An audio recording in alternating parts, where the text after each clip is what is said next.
Alléluia. La vie chrétienne, nous devons la vivre comme Jésus le désire. C'est ça. J'ai mis la vigne, parce que j'ai récolté les raisins cette semaine. On a ramassé ça lundi. Puis, c'est toujours un plaisir de goûter à nos raisins. C'était surette un peu, ils n'étaient pas gros, mais c'était des raisins qui ont poussé dans la vigne. C'est ça qui est le fun. Alléluia. J'ai été emporter un panier à mon voisin hier. Il dit, ah, incroyable, ça pousse par ici. J'ai dit, oh, oui. Mais je dis, c'est pas ce qu'il y a de meilleur, mais là, je dis, tu vas les aimer pareil. En tout cas, j'espère que je les donne avec mon cœur. Amen. Alléluia. Fait que je vais vous parler ce matin un peu pourquoi j'ai mis ça là, parce que quand on parle de vivre comme Jésus, c'est vraiment le Père et le cep, Jésus, le Père et le vigneron, là, Jésus et le cep, nous autres, on est les serments, puis on est reliés ensemble. Puis la vie du Christ coule en chacun de nous, puis on est appelés à vivre comme le Seigneur. Et dernièrement, on a dit 2 attitudes que Marthe et Marie avaient, c'est d'être au pied de Jésus, puis d'avoir un cœur enseignable. Seigneur, on veut vraiment écouter ta parole ce matin, puis on veut être enseignable pour pouvoir la vivre et la mettre en pratique. Parce que notre but, c'est de ressembler à Jésus. C'est d'être transformé de gloire en gloire à l'image du Seigneur. C'est de devenir à un endroit où on va ressembler à Jésus. Où que les gens qui nous voient, ils vont dire, « Wow, ça c'est des disciples du Seigneur. » On les reconnaît à l'amour qu'ils ont les uns pour les autres. Et cet amour-là se trouve juste dans le cœur du Père. Et c'est cet amour-là que ce matin je vous parle, que sans lui, on ne peut rien faire. Sans lui, on ne peut rien accomplir. Quoi que ce soit, on peut prier pour les malades. Puis je vais vous dire, s'il se produit quelque chose, c'est parce qu'on est en Jésus. Si on n'est pas en Jésus, c'est pas rien que de la religion. C'est juste les manifestations de dons qu'on voudrait manifester. Puis je vais vous dire une chose, d'un jour ou l'autre, ces choses-là peuvent arrêter. Je lisais dernièrement juste une pensée sur Samson. Samson qui avait une force incroyable, qui était tout puissant, un peu dans sa force physique. Et puis, il faisait des choses que personne d'autre pouvait faire. Puis, mais à un moment donné, il a laissé rentrer des choses tranquillement dans sa vie. Il a laissé rentrer des choses qu'il n'aurait pas dû. Ça nous dit qu'à cause de ça, vous savez, sa force était dans ses cheveux. Il a commencé à ouvrir son cœur. Il s'est en allé commettre des choses qu'il n'aurait pas dû commettre, faire des péchés qu'il n'aurait pas dû faire. Et il dit, je vais m'en sortir encore comme les autres fois. Je vais m'en sortir encore comme les autres fois. Mais cette fois-là, il avait perdu sa force parce que ses cheveux avaient été coupés. Il a perdu sa vision parce que ses yeux ont été crevés. Puis on sait qu'il a tourné le meule, il a tourné en rond. Il s'est mis à tourner en rond. Jusqu'à temps que Dieu lui redonne assez sa force pour qu'il puisse périr avec tous les ennemis qui l'avaient lié. Mais ce n'est pas comme ça que Dieu voulait qu'il vive. Ce que je veux vous dire ce matin, c'est qu'il n'a pas vécu comme Jésus voulait qu'il vive. Puis bien souvent, quand on s'éloigne du plan de Dieu pour nos vies, il y a des choses de même qui se produisent. Je lisais aussi au niveau de Saül, qu'à un moment, Dieu l'avait choisi, il était petit, il était grand, mais je veux dire, il était jeune, et puis il était humble, puis il était même se cacher devant cet appel-là. Il ne se sentait pas vraiment digne de ça. Il est devenu le roi d'Israël. Mais on sait que tout à coup, à un moment donné, il a commencé à s'éloigner du plan de Dieu. Il a commencé à prendre toute cette onction ou tout cet appel-là pour vouloir s'orgueillir ou devenir tout centré plus sur lui-même. Puis on sait comment ça a fini aussi sur le champ de bataille. Ce que je vous dis ce matin, c'est qu'on est appelé à vivre comme Jésus. Il faut que la sève du Seigneur coule constamment en nous. On ne vit pas par nos forces, on ne vit pas par notre pouvoir, on vit dans notre dépendance, comme la vigne, comme les serments qui sont après la vigne, mais c'est comme ça qu'on va porter du fruit en abondance, parce qu'on est relié là, qu'on reste relié, il n'y a rien qui obstrue cette vigne, cette sève-là de couler en chacun de nous autres. Amen. Alléluia. Fait que vivre comme Jésus, c'est comment? Vous vous rappelez, dernièrement, j'ai emporté une série de messages où j'ai parlé que Jésus visitait les maisons de Galilée. Il rentrait dans les maisons de Galilée, puis on se rappelle qu'à un moment donné, il est rentré dans la maison de la belle-mère de Pierre. Et puis, il est rentré pour aller prendre un bon repas. Il est arrivé là, mais elle ne pouvait pas les servir. Mais pensez-vous que le Seigneur, il a guéri cette femme-là pour qu'elle le serve ou qu'il l'a guéri par compassion? Il l'a guéri parce que tout à coup, il a vu une femme qui était âgée, qui était allongée, qui ne filait pas bien, qui avait besoin d'être touchée. Et je crois réellement que ce matin, quand on commence à suivre Jésus, qu'on commence à aller aux mêmes endroits où il était, on voit de quel amour qu'il était animé. Ce n'était pas pour se faire servir, la Bible nous dit, il est venu pour servir. Il est venu, puis ça nous apprend quelque chose dans notre manière de faire. Oui, la belle-mère de Pierre s'est levée, puis elle a commencé à servir le Seigneur. Mais parce qu'elle a marché sur les traces de Jésus, à quelque part, quand que tu fais le bien, tu veux servir. Mais c'est par compassion que le Seigneur l'a touché. Puis je pense que c'est dans cette mesure-là que nous aussi, on veut commencer à toucher les gens dans notre région. Oui, on veut servir le Seigneur, mais aussi on est animé de l'amour du Père, puis on veut toucher ces gens-là, la vie de ces gens-là, parce qu'on est rempli de la compassion de Dieu.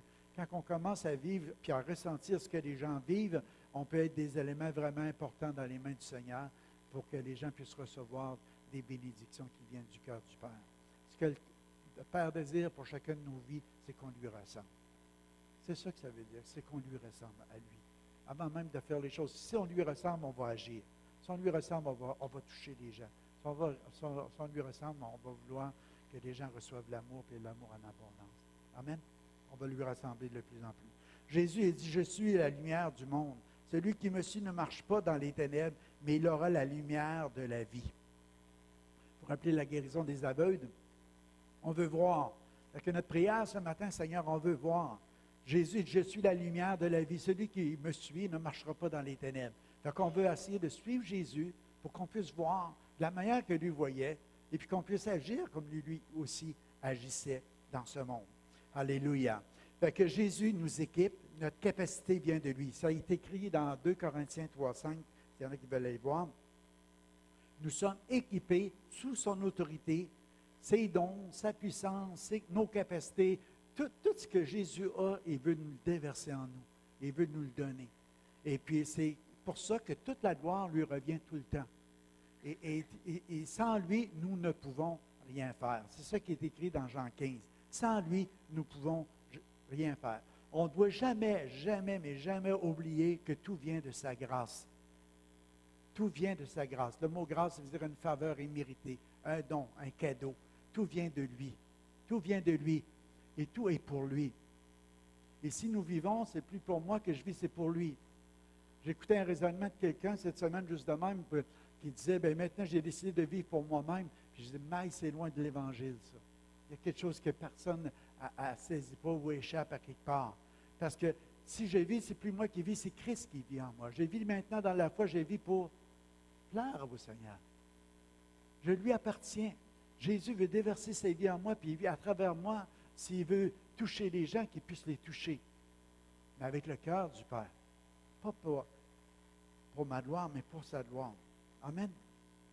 Alléluia. Il ne faut jamais oublier. Alléluia. Nous avons été choisis, oints, équipés et surtout transformés. Parce que si on n'est pas transformé, ça devient juste de la religion. Quand la sève de Dieu coule en chacun de nous autres, quand l'amour du Père coule, c'est ça qui nous transforme à l'image de Christ. C'est toujours l'amour. Il n'y a rien d'autre que l'amour. Rien d'autre que l'amour. Je vous dis ce matin parce que si on n'a pas l'amour, on n'est rien. Absolument rien. Tout ce qu'on peut faire, ça ne donne rien. Tout ce qu'on peut dire, ça ne donnera rien.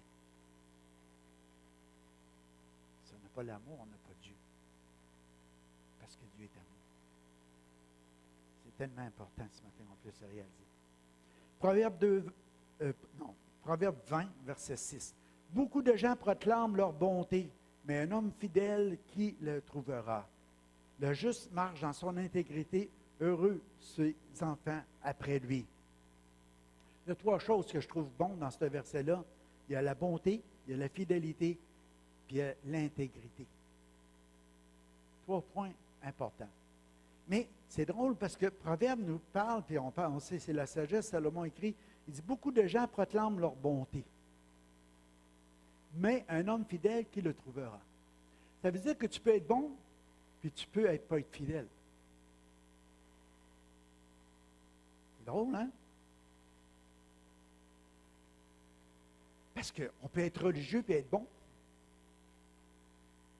mais être fidèle. Quand le Fils de l'homme va venir, vas-tu trouver de la foi sur la terre? Le mot foi et fidélité, c'est relié ensemble. C'est quelque chose de solide. C'est quelque chose qui est très, très, très solide. Notre vie chrétienne doit être basée là-dessus, sur la foi et la fidélité. J'ai dit à la réunion cette semaine, Si j'ai une montre bracelet qui, je regarde l'heure, il est 11h10. Mais essaye d'imaginer, je regarderai l'heure, puis il est 8 heures du matin. Ça se peut pas, il n'est pas 8 heures, il est au moins 11 heures. À quoi nous servirait d'avoir une montre qui ne tient pas l'heure? C'est bon pour la poubelle. On change la pile au moins, c'est encore bonne. La fidélité. Aujourd'hui, les gens ne veulent plus s'engager. La fidélité et l'engagement, c'est relié ensemble. Si on regarde notre société en général, les gens veulent vivre en concubinage, ils ne veulent plus faire une alliance, ils ne veulent plus déclarer une fidélité envers leur partenaire. On ne veut plus s'engager. On veut rester libre. On veut dire, moi, je suis libre, je vis pour moi. Je fais les choses comme je veux, dans le temps que je veux, de la manière que je veux. M'engager, je ne veux pas m'engager. Je ne veux pas m'engager envers un conjoint, encore bien moins envers l'Église, puis peut-être même encore moins encore envers Dieu. Est-ce qu'on va trouver des hommes fidèles, engagés? Les gens qui disent, moi, je m'engage fidèlement. Tu peux compter sur moi. C'est ça, ça veut dire l'engagement, la fidélité. Je peux mettre ma confiance en toi. Tu dis, tu vas être là, tu vas être là. Tu dis, tu vas faire une chose, tu vas être là. Puis, quand tu arrives dans le mariage, c'est la même chose. Quand tu veux t'engager dans le mariage, tu dis, je m'engage devant Dieu, devant les hommes, à t'être fidèle. Jusqu'à la mort nous sépare, jusqu'au retour du Seigneur. Il y a un engagement, il y a une proclamation, il y a quelque chose. Puis il y a une fierté même de le faire. Quoi que ce soit qui va arriver dans les temps, je vais être fidèle. Tu peux compter sur moi. Je vais être là. Maladie, les richesses, déshonneur. Vous savez, tout ce qui les engagements qu'on prend quand on se marie, pour le meilleur, pour le pire. Je veux être engagé. Alléluia. Alléluia. Fidélité et intégrité. L'intégrité, ça veut dire entier. Un cœur entier. Tout entier. Jésus était entier dans la mission que le Père lui a donnée. Jésus est venu et accompli. Même s'il y a un moment donné, il a dit, Père, si c'est possible, éloigne de moi cette coupe parce que sans que je la boive, parce que ça va être difficile. Mais pas ma volonté, mais que la tienne soit faite. Il a été fidèle jusqu'au bout à accomplir ce que le Père lui avait demandé. Le mot intègre veut dire, est-ce qu'on est entier? Dans cette réponse-là, de dire à Dieu, je vis pour toi, je ne vis plus pour moi. Je m'engage à vivre pour toi, jusqu'à la mort ou jusqu'au retour du Seigneur, jusqu'à temps que le Seigneur revienne. À être fidèle, à être des porteurs de bonnes nouvelles, à être en train de dire ce que le Seigneur a accompli pour nous. Alléluia. J'écrivais, les croyants sont les fidèles, dignes de confiance. Je peux compter sur eux. Un engagement qui est vrai, et un engagement qui est entier. Envers le Seigneur, envers son corps, envers l'Église. Pourquoi? Parce que je suis animé de l'amour du Père. Le Père a tellement aimé qu'il a donné son Fils. Il n'a pas changé d'idée. Le Fils, il a reçu cette demande-là du Père, puis il a dit, oui, Père, je vais faire ce que tu me demandes jusqu'au bout, je vais l'accomplir pour le salut du monde. Et après, nous, on répond à l'invitation. On dit, Seigneur, malgré notre infidélité, toi, tu as été fidèle. Parce qu'on ne peut pas être fidèle à 100%. On a toujours des manquements. Mais dans notre cœur, on veut être fidèle. On veut répondre à ce message-là. Alléluia. Alléluia. La foi et la fidélité sont liées. Parce que j'écrivais, nous rejetons la foi en Dieu et dans l'avenir. Bien souvent, c'est comme ça, parce que la foi en Dieu et dans l'avenir, c'est la fidélité, c'est un peu ça. C'est une confiance qui va se développer jusque dans l'avenir. Puis aujourd'hui, on est de ceux qui rejettent la foi puis la fidélité dans l'avenir automatiquement. Parce que dans tout ce qui s'en vient, il faut être fidèle pour les recevoir. Fait qu'on on est rendu à cet endroit-là où on dit, ben, regarde, ça durera le temps que ça durera. On ne s'engage pas, on verra. Si ça dure longtemps, ça dure longtemps. Ça dépend qu'est-ce que tu vas m'apporter. Ça va dépendre qu'est-ce que tu vas me donner. Ça va dépendre si tu fais des choses qui me plaisent. Tu comprends? La fidélité est dépendante maintenant de qu'est-ce que tu m'apportes, à qu'est-ce que tu me donnes. Au lieu de dire, regarde, c'est par rapport au fait de qu'est-ce que j'ai reçu de Dieu que maintenant je veux de marcher comme Jésus, puis m'engager à être fidèle comme lui a été fidèle jusqu'au bout. Quoi que ce soit qui arrive. Dieu dit, aime. Je vais aimer. Même les ennemis, même ceux qui me persécutent, même ceux qui me font du mal, même ceux qui me rejettent, même ceux qui m'ignorent, même ceux qui me blessent. Mais Aime-les. OK, Seigneur, je vais être fidèle à les aimer. Wow! C'est quelque chose d'un engagement comme ça. Mais est-ce que tu peux aimer sans être lié à la vigne, comme le serment? Si l'amour du Père ne coule pas en toi, penses-tu que tu vas être capable de rester fidèle? Impossible. Impossible.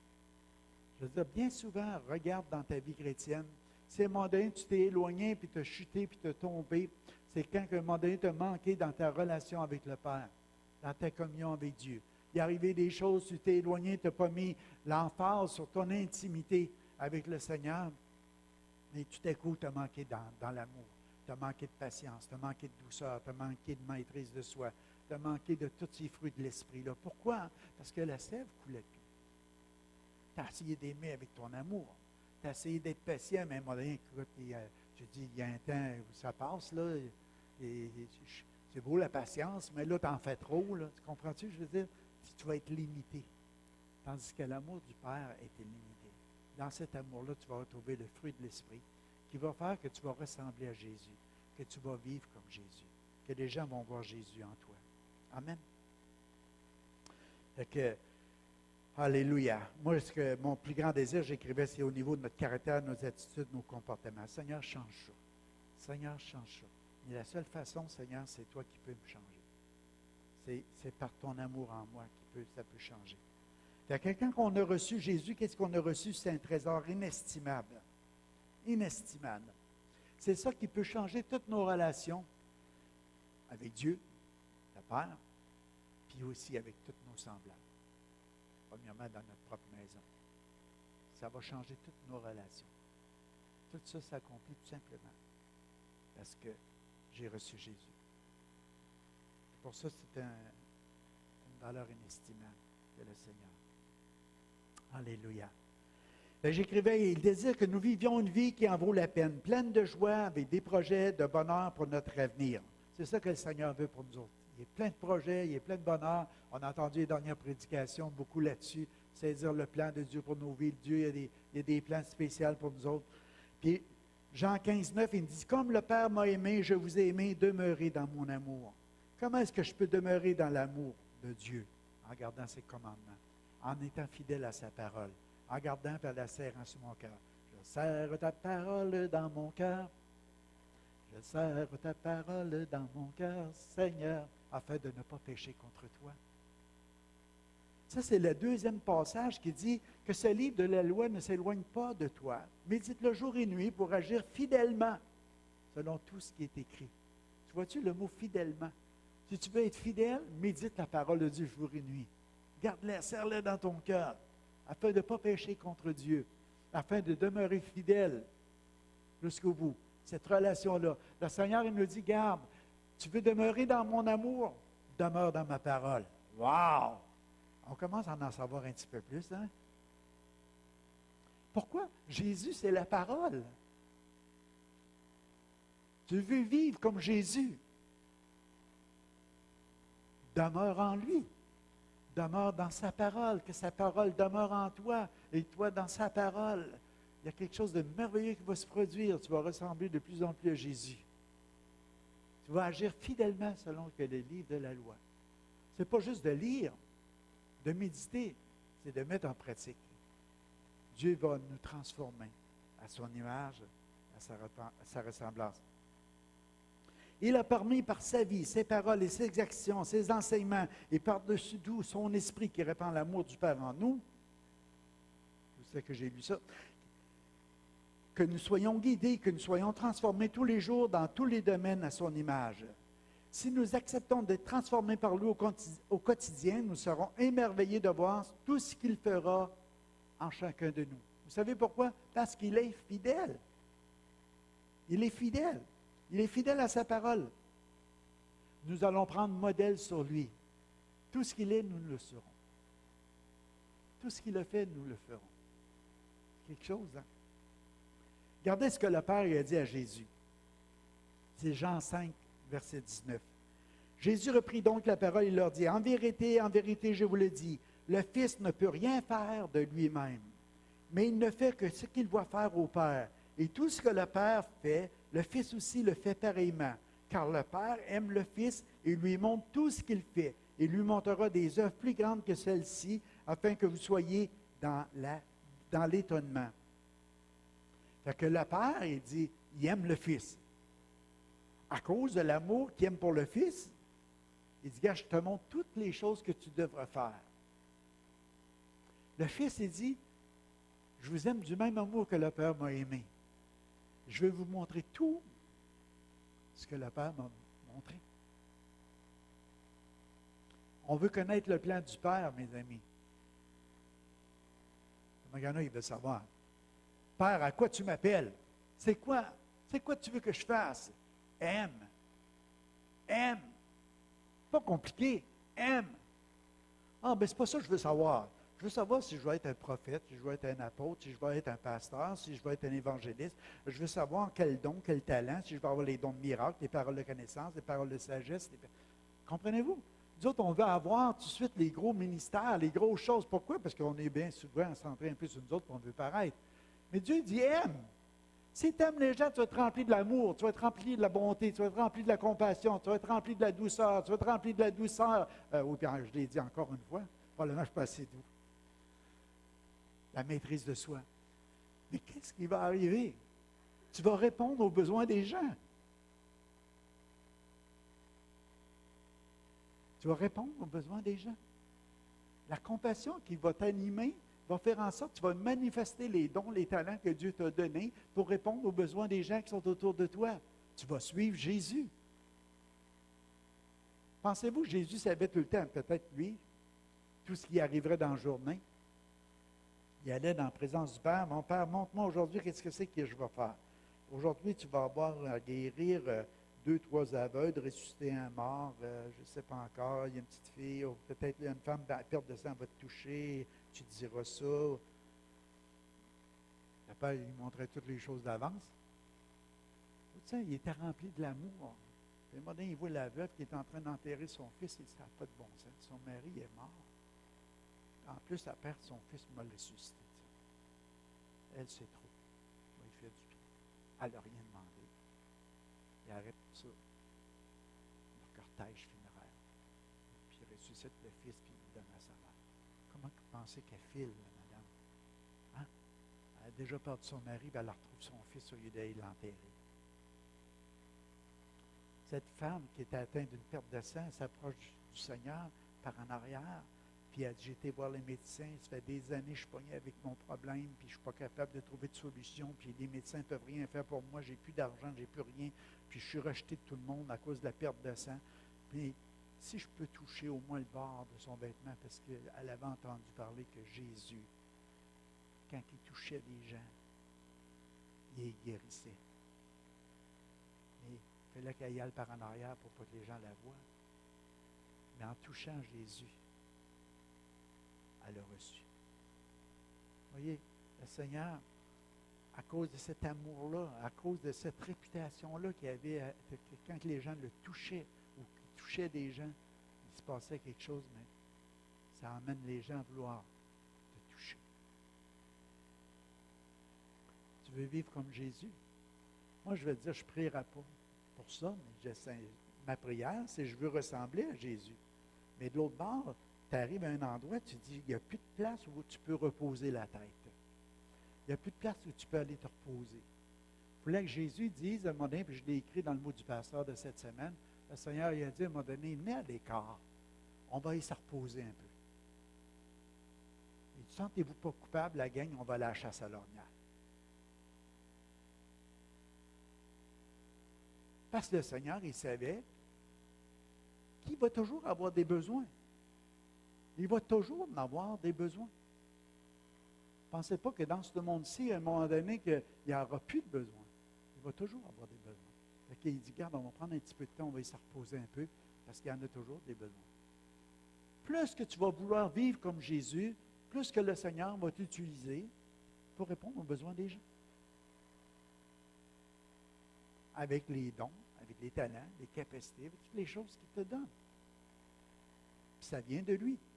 C'est lui qui te l'accorde. On devrait être de ceux qui arrivent à un endroit où il dit, Seigneur, tout ce que tu veux, comme tu veux, de la manière que tu veux.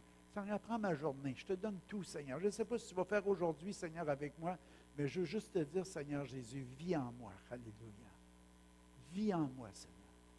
Je veux vivre dans la foi au Fils de Dieu. Sans lui, nous ne pouvons rien faire.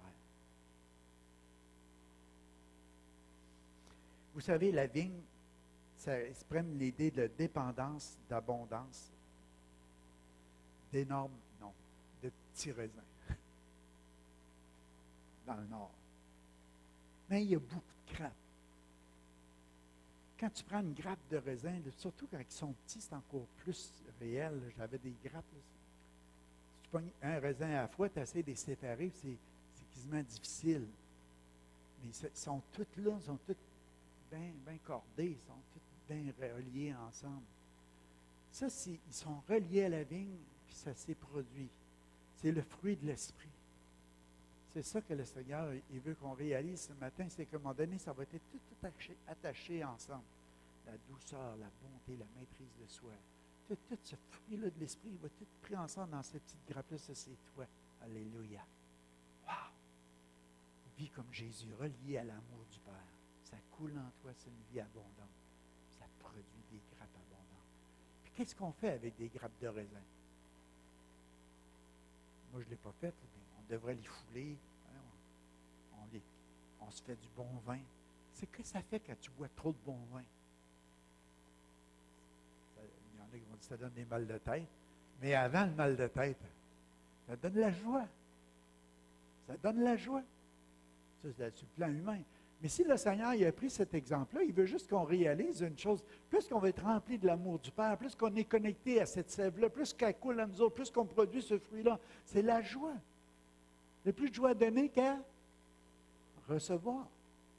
Plus que tu vas commencer à toucher, plus que tu vas être joyeux, tu vas être heureux de voir que les gens sont bénis autour de toi. Amen. Alléluia. Amen. On va aller à la suivante parce qu'on ne s'en sortira pas. Aïe, aïe, aïe. Comment ça se fait qu'il est 11h30, n'écoutez? C'est incroyable. Ça, c'est des vrais raisins. Ce n'est pas une photo des miens. Là. Les miens, à part que je les aurais pris en gros plan. Là, chez toi, ta femme sera comme une vigne fertile et tes fils autour de ta table comme de jeunes oliviers. C'est que quand tu mets Jésus au centre de tout ça, quand tu es connecté à la vigne, ta femme va devenir une vigne. Le mot vigne, on parle de fertilité, on parle de dépendance, on parle aussi en même temps de fidélité. Aïe, aïe, tous les hommes, c'est ça qu'ils veulent avoir, une femme comme ça. Une femme fidèle, une femme fertile, une femme qui te bénit. En tout cas, toutes les choses dans le sens du verset. OK? Fait que la fidélité sans amour se transforme en légalisme. OK? Parce que c'est la contrainte d'aimer. Il faut que j'aime comme Dieu. Ça, c'est la fidélité sans amour. Que les gens qui nous entourent, on se sent comme contraint d'aimer Dieu puis d'aimer les gens. Ça, c'est la fidélité sans amour. Fait que tu peux venir à l'Église en étant là, je vais être là fidèlement à chaque semaine, mais tu n'es pas relié à la source. Tu n'as pas l'amour. Fait que tu es contraint. Ça devient de la religion. De venir à l'Église, de servir les gens, de faire les choses, puis à un moment donné, tu deviens amer, agressif. Tu ne sers pas de la bonne façon. Mais si tu es relié, wow, à la vigne, Père, remplis-moi, remplis la cruche, Seigneur. Mais ça ne fait rien de dire je suis une cruche parce qu'il y a de la place. Oups, là, oups, ça commence. Oh, encore une petite shot, Seigneur. Oh, la joie commence. Amen. Essayez ça, vous allez voir, ça marche. Oh boy!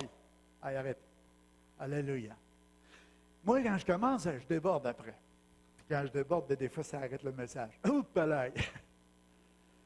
Ça marche. Allez-y. Je n'étais pas supposé faire ça.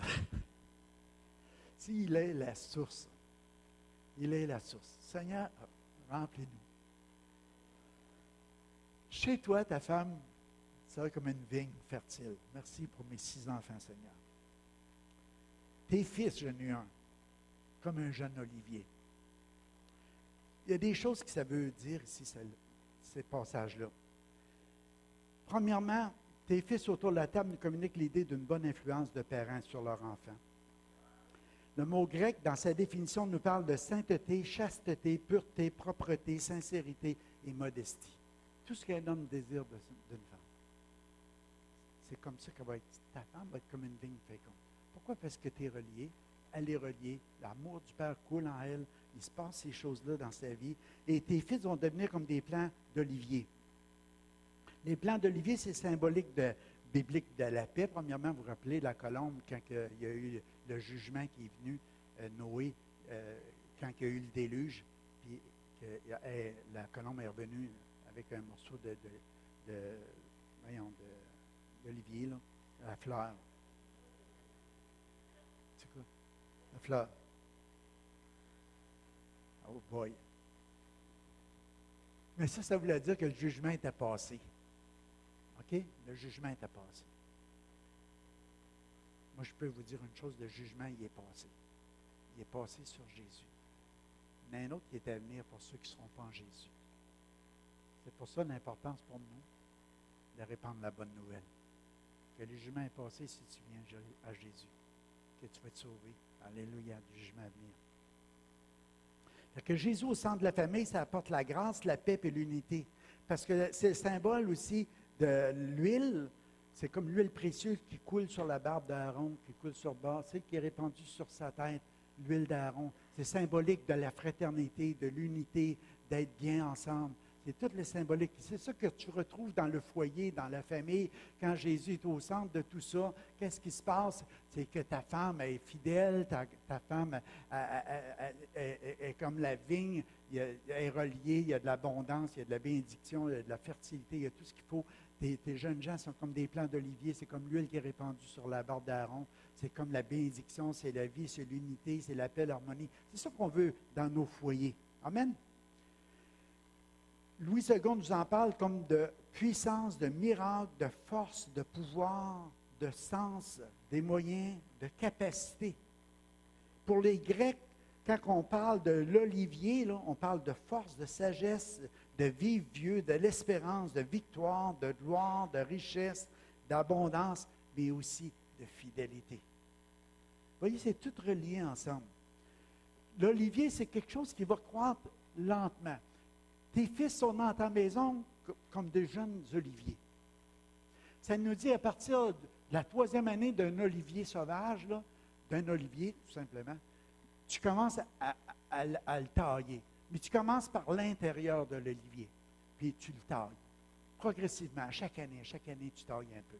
Mais toujours de l'intérieur. Pour nous autres, les chrétiens, on sait que c'est symbolique. Parce que quand tu regardes symboliquement, tu dis, tes enfants, à partir de 3 ans au moins, tu commences déjà à tailler. Instruis l'enfant dans les voies qu'il doit suivre, et quand il sera vieux, il ne s'en détournera pas. Tu commences à tailler son cœur. C'est son cœur qui est important. Ça nous dit qu'à l'âge de 12 ans, l'olivier, il commence à produire. Vous vous rappelez Jésus au temple? Il avait 12 ans. Les parents ont commencé à le chercher. Ils disaient, regarde, il fallait que je commence à m'occuper des choses de mon père. Moi, je regarde notre jeunesse, hein? 12 ans, vous êtes dans l'Église. Jésus, à 12 ans, il était dans la maison du Père, puis des gens qui étaient là, ils disaient, wow, wow, wow. Il est donc bien sage. Il comprend bien les Écritures. Il parle de choses que nous autres, il nous renverse. Quand ses parents ils ont arrivé, puis ils l'ont trouvé, puis ils ont dit, qu'est-ce que tu nous as fait? On te cherche partout. Il dit, écoutez, il fallait que je m'occupe des choses de mon Père. Peux-tu imaginer?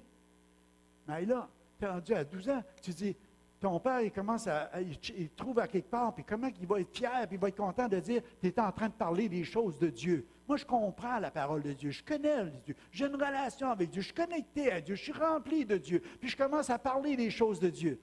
Toutes les familles seront heureux de voir leurs enfants en train de parler des choses de Dieu comme ça. C'est vrai ou pas? Amen. Pourquoi? Parce qu'il y a eu de la fidélité. Parce qu'on a eu de l'intégrité, parce qu'il n'y avait pas juste de la bonté, mais il y avait tout ce qu'il fallait pour que les enfants marchent dans les voies des parents. On était connectés à l'amour du Père. L'amour de Dieu coule dans nos foyers. La femme est heureuse, elle s'épanouit, les enfants sont instruits, puis de gloire en gloire, les transformations se font, et tout à coup, qu'est-ce qui arrive? On voit des enfants qui parlent de Jésus à 12 ans, 13 ans, puis sont en train d'évangéliser, de parler du Seigneur tout partout, puis les gens disent « Wow! T'as-tu vu ça? » C'est comme ça. Moi, je crois de génération en génération, c'est ça qui s'en vient. Moi, je suis venu au Seigneur, j'avais 28 ans, j'ai donné ma vie à Dieu. Je n'avais un petit bout de fête. Mes parents, ils m'avaient quand même bien instruit, mais il y avait des choses que, pour moi, c'était juste de la religion. Je n'étais pas connecté à la source. Je n'avais pas cet amour-là qui était répandu dans mon cœur comme ça. Comprenez? Mais je me dis, mes enfants, ils n'ont pas eu quelque chose qui était, on pourrait dire, plus 100%, mettons. Tu sais, on mettait ça sur un chiffre d'échelle. Je suis venu au Seigneur à 28 ans, puis j'avais déjà Isabelle. Isabelle n'a pas eu un papa au début qui était 100% à Jésus, qui était connecté à la source que l'amour du Père coulait. Puis après ça, la transformation s'est faite de gloire en gloire. Mais elle, wow! Maintenant, elle a goûté beaucoup plus que moi, j'ai goûté. Ses enfants ont goûté beaucoup plus qu'eux autres ont goûté. Comprenez-vous ce que je veux dire? De gloire en gloire, les transformations se font. On ne met pas de fardeau, c'est juste la connexion. Plus que tu es connecté. Aujourd'hui, tu regardes des fois des maisons d'appel de Dieu spéciales sur des ministères. Tu vas voir le grand-père, le père, l'autre, puis tu vois plusieurs générations de gens qui sont appelés à servir dans l'Église, dans le Seigneur. Mais tu vois les ministères, les changements de gloire en gloire.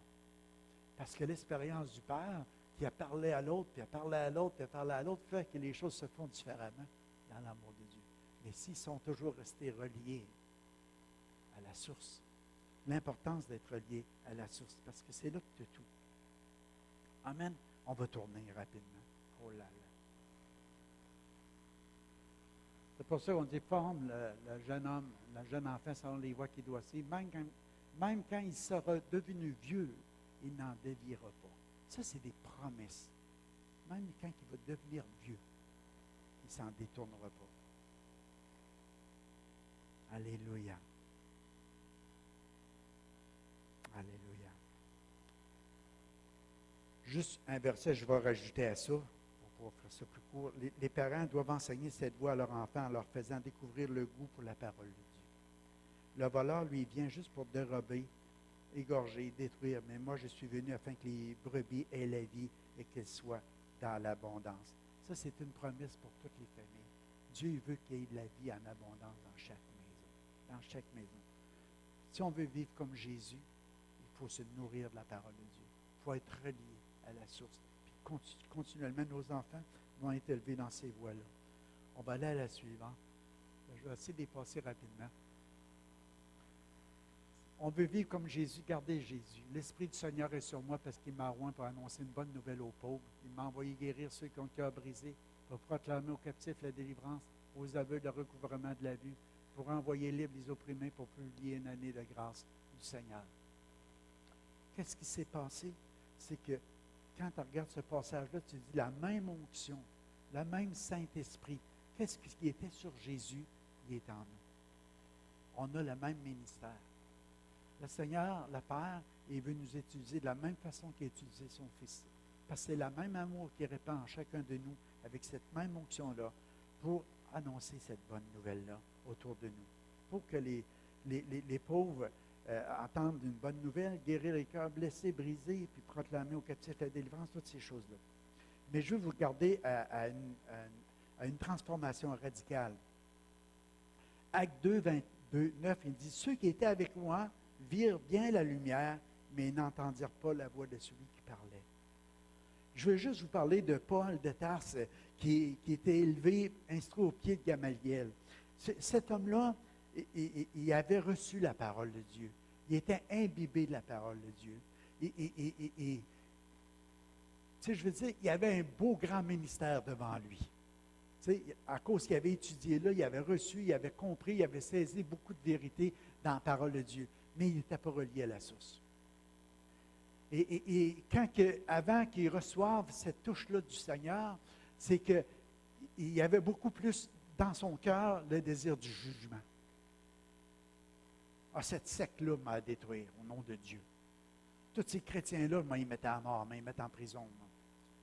Comprenez? Il ne saisissait pas ce qu'il y avait dans le cœur du Père. Il saisissait ce qu'il y avait dans la parole de Dieu qu'il avait entendu, qu'il avait étudié. C'est-à-dire que c'était juste comme devenu un épée qu'il avait dans sa main, puis qu'il ne s'en servait pas de la bonne façon. Mais, quand il a rencontré Jésus, ça dit qu'il a vu une grande lumière. Les gens l'ont vu aussi. Mais lui a entendu la voix. Moi, ce que je veux dire ce matin, tu peux voir des fois la lumière, la parole de Dieu. C'est une lumière à nos pieds et une lumière sur notre sentier. Mais si tu n'as pas une rencontre avec Jésus, comment tu vas l'utiliser, ça va être différent des deux bords. Mais si tu as une rencontre avec Jésus, wow! Que veux-tu que je fasse? C'est sa première grande déclaration. Là, il est en train de dire au Seigneur, écoute, moi j'avais lu, puis je me disais, au nom de Dieu maintenant, tous ceux qui veulent partir d'une nouvelle secte, les Nazaréens, moi, m'a tout te tué ça, m'a tout envoyé ça en prison. Mais avec une rencontre avec Jésus, tout à coup, il réalise qu'il est en train de persécuter les chrétiens. Il est en train de faire du mal. Il est en train de faire du dommage au royaume de Dieu. Qu'est-ce que tu veux que je fasse? Le Seigneur, il a bouché les yeux pour qu'il commence à voir en l'intérieur, dans son cœur. Et c'est pas comme ça que le Père manifeste son amour. Jésus n'est pas venu pour juger le monde, il est venu pour les sauver. Le jugement va venir plus tard. Mais présentement, Jésus était jugé à notre place. Puis il dit, prêchez la bonne nouvelle. C'est ça que les gens doivent entendre. Viens Jésus, maintenant c'est le temps. Il va venir un temps, il va être trop tard. Mais maintenant c'est le temps. Tu as besoin de Jésus-Christ. Il va te transformer, il va te changer, il va te faire du bien. Alléluia. Il va te rendre semblable à lui. Tu vas aimer comme lui. Tu vas être prêt à donner ta vie comme lui. Tu vas être prêt à servir comme lui. Tu vas être prêt à aller jusqu'au bout, à tout accomplir. Tout ce que le Père a préparé d'avance pour toi. Parce que tu es relié à l'amour. L'amour qui ne pense pas à soi, qui ne cherche pas son intérêt, qui ne soupçonne pas le mal, qui ne s'irrite pas, mais qui veut juste se donner, se livrer, qui veut juste renoncer pour rendre les autres heureux, bénis. Amen. Alléluia. Je suis Jésus de Nazareth, que tu persécutes. Ceux qui étaient avec moi virent bien la lumière, mais n'entendirent pas la voix de celui qui parlait. Alors je dis, que ferai-je, Seigneur? Le Seigneur me dit, lève-toi, va à Damas, on te dira tout ce que tu dois faire. Une rencontre avec le Seigneur, c'était pas suffisant, lumineuse. Il avait besoin d'entendre la voix du Seigneur. Une relation personnelle avec lui, qui a tout changé, qui lui a révélé le plan du Père pour sa vie.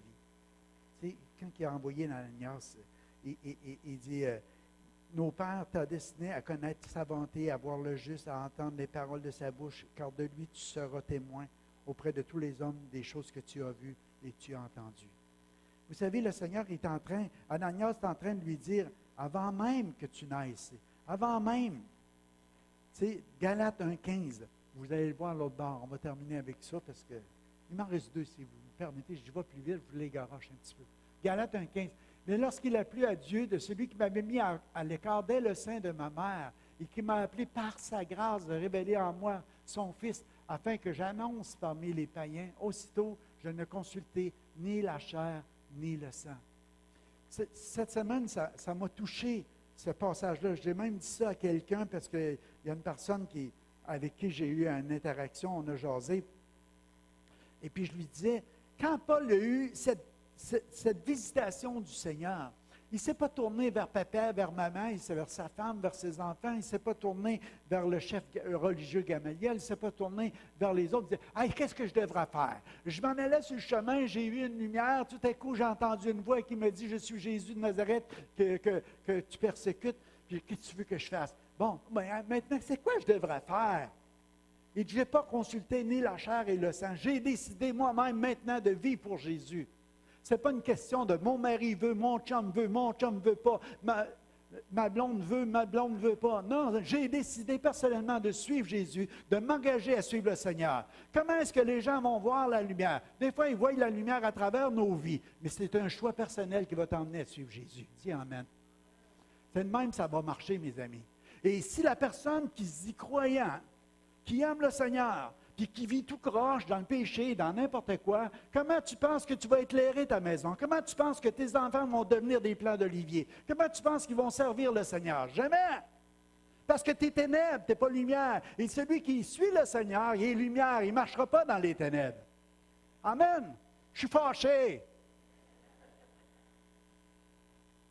C'est important, mes amis. C'est ça la fidélité à l'engagement, à la réponse du Seigneur. Tu es prêt à mourir pour Christ parce que lui est mort pour toi. Tu es prêt à renoncer à ta propre vie. Tu es prêt à renoncer à tes mauvais désirs. Tu es prêt à renoncer à cette vie de débauche. Pourquoi? Parce que tu veux vivre la sainteté, la pureté, la chasteté. Tu veux être une vie féconde. Tu veux être comme la femme dans sa maison. C'est ça qui va faire la différence.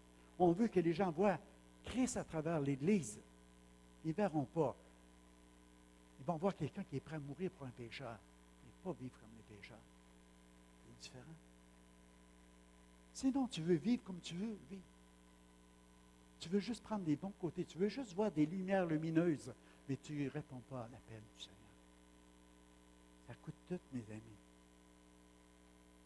Il n'a pas consulté. Moi, ça m'a touché. Il ne m'a pas consulté. Ni la chair, ni le sang. Ça veut dire qu'il n'a pas consulté l'être humain. Il a décidé de répondre à l'invitation divine à Jésus de Nazareth. Et je vous encourage ce matin à répondre à Jésus. Alléluia. Amen. Le dernier,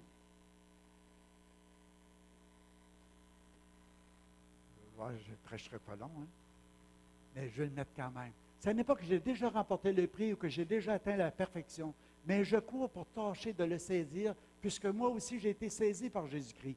Frère, je ne pense pas l'avoir saisi, mais je fais une chose. Oubliant ce qui est en arrière et me portant vers ce qui est en avant, je cours vers le but pour remporter le prix de la vocation céleste de Dieu en Jésus-Christ. Nous réalisons que c'est possible par sa grâce de vivre comme lui. Pourquoi? Il faut oublier les choses en arrière, les péchés, les manquements, les accomplissements même, les bonnes choses qu'on a fait. Non, ce n'est pas ça qui est important. Toute ma vie, je cours pour saisir Jésus-Christ. Paul, il voulait saisir Jésus. Il l'avait vu, il avait été saisi dans son cœur. Jésus l'avait saisi. Maintenant, il dit, tout le reste de ma vie, comment est-ce que tu peux saisir Dieu? Il est tellement grand, tellement incroyable. On le découvre jour après jour, on découvre. Tu lis la parole de Dieu fidèlement. Qu'est-ce qui va t'arriver? À chaque jour, elle va devenir une lampe à tes pieds. À chaque jour, c'est une lumière sur ton sentier. À chaque jour, tu vas, wow, j'avais jamais vu ça, j'avais jamais réalisé ça. Dieu est tellement grand. Il n'est pas limité dans notre temps, dans notre espace, dans la matière. Il est au-dessus de tout ça. Le Dieu qui a créé les arbres, les oiseaux, les chiens, les chats, les chevals, tout ce que tu veux, les fleurs. Celui qui a juste pensé à ça. Comment est-ce que tu peux sonder? La chose que je peux, par exemple, Père, remplis-moi de ton amour. Remplis-moi de ton amour. Parce qu'il m'a dit qu'on est branché, qu'on est comme une vigne, comme le sarment. Puis la sève va couler. Ça va nous dépasser, Seigneur. Ça va nous dépasser. C'est pas grave. Même si au niveau de ma connaissance, je ne connais pas grand-chose. Paul, il a saisi des affaires. Pourquoi? Parce que fidèlement, il avait étudié la parole de Dieu au pied de Gamaliel. Puis il avait lu sûrement des passages qui disaient « Tous les jours, tu es inscrit d'avance, avant même que je naisse, j'étais dans le sein de ma mère, puis déjà, tous les jours, tu es écrit. » Puis quand il a entendu la parole de Dieu annoncée par Jésus-Christ lui-même lui dire « Je vais te dire les choses que... » Ou qu'Ananias est venu et il a dit « Garde, Dieu m'a révélé tout ce qui va t'arriver dans les temps à venir. » Il a commencé à dire 1 plus 1, ça fait 2. Hein? Il a commencé à dire la parole que j'avais vue avec Gamaliel, là je viens de l'entendre, mais ça c'est pratique pour ma vie à moi. Wow, je n'ai pas besoin de consulter ni la chair et le sang, maintenant je peux le vivre. C'est différent. Comprenez? C'est personnel. C'est personnel dans ma relation. Donc ce matin, si tu n'as pas vécu ça encore, quelque chose de personnel comme ça, tu n'as pas besoin de consulter. Si ça a touché ton cœur ce matin, ouvre-le. Seigneur Dieu, pardonne-moi, purifie-moi, sanctifie-moi. Je vais être fidèle comme tu as été fidèle envers moi. Puis même si je suis infidèle, Seigneur, tu es toujours resté fidèle. Ta parole est fidèle. Elle va s'accomplir sûrement. Donc, Seigneur, je t'accepte comme sauveur et Seigneur. Je te donne ma vie et je veux te suivre, Seigneur, jusqu'au bout. Et remplis-moi d'amour. Je ne serai pas capable autrement. Parce que sans lui, je ne peux rien faire. Remplis-moi d'amour. Ce matin, on va s'élever, on va mettre une petite musique en arrière. Ou Georges, si vous venez. OK, au piano. Je vais vous inviter à faire quelque chose ce matin. Pas avancer seulement, mais à être rempli de l'amour. Moi, je crois ce matin que Dieu va déverser des fleuves d'amour. Si vous êtes reliés comme la vigne, comme le serment qui était après le cep, là. La sève coule. Puis Jésus a dit, j'emmène la vie, puis je l'emmène en abondance. En abondance. Ce n'est pas juste pour une expérience, c'est parce qu'on a besoin de l'amour. On a besoin que l'amour nous coule dedans. On a besoin de vivre comme Jésus. Tu veux être comme Jésus ce matin. Si c'est ton appel, si c'est ta vision, si c'est ton désir, si tu as entendu la parole de Dieu ce matin et tu veux répondre à cette invitation, tu n'as pas besoin de consulter la chair et le sang ce matin. Mais lève tes mains et dis, Seigneur, remplis-moi de ton amour. Alléluia. Viens transformer ma vie. Viens changer ma vie. Seigneur, s'il faut que je ferme les yeux pour que je puisse voir, Seigneur, maintenant, Seigneur, avec les yeux du cœur, à quoi tu m'appelles, Seigneur, à aimer comme tu as aimé.